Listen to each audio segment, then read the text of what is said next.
करके अपना गेट बंद करके बैठे हैं। मैं भट्टाचार्य को उनके यहाँ खड़े दलालों के माध्यम से बता दूं, आप घंटा भर गेट बंद रख सकते हो, 2 घंटा बंद रख सकते हो, लेकिन थोड़ी देर के बाद आपको आना जनता के बीच ही है। इससे मैं आपको इस मंच के माध्यम से बता दूं कि जो आपकी कमियां हैं उनको पूर्ति करो।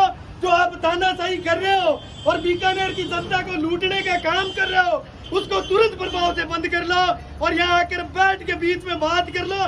छुपने से हम छोड़ने वाले नहीं है, क्योंकि आप बीकानेर की जनता का इतिहास उठा लेना, घर में घुस के मारेंगे।